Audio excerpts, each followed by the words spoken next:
The U.S. economy is struggling to fully recover from the coronavirus pandemic. Supply chain disruptions across the country are driving up prices. By now, you've probably noticed a shortage of just about everything from cars to refrigerators to toys.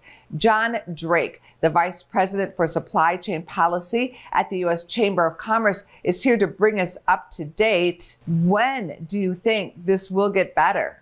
I think, there's a lot of numbers that are out there. I personally believe that we're going to be in this well into 2022. I think likely first quarter of 2023.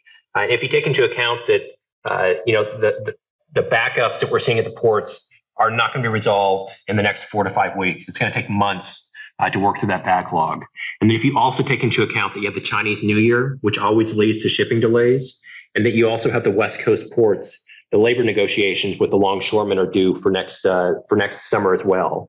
And typically, historically, with any new contract that's being negotiated between labor and the ports, you're going to see work slows. You're also potentially going to see a strike, which will only add to the challenges that businesses are facing right now. What are you expecting from the Biden administration now that the infrastructure bill is a law and it could increase the number of ports? What does the chamber have to say about fixing this problem? So we are working with the White House. We've been convening our members with the leadership of the White House. We think there's a couple things that need to be done. First, everyone needs to be at the table. Everyone needs to be rolling up their sleeves and working to resolve this. The challenge with the supply chain is there's a lot of players who are part of the supply chain. No one player has absolute control of the supply chain, but every single player in the supply chain can create its own bottleneck.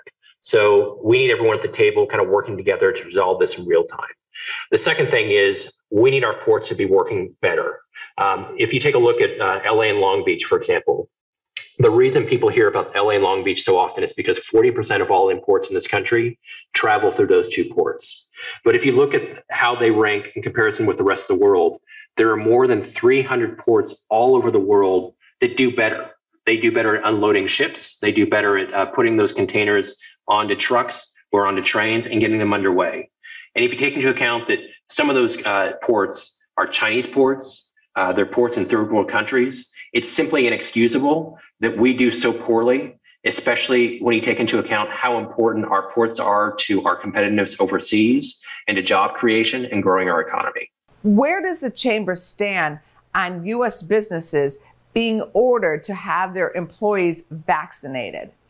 For the chamber, we think vaccinations are the key to returning to normal. www.uschamber.com. You can learn more about the crisis and what the chamber is doing to fix it. Thank you for coming on our show with all of this information. Thank you. Thank you. Have a good morning.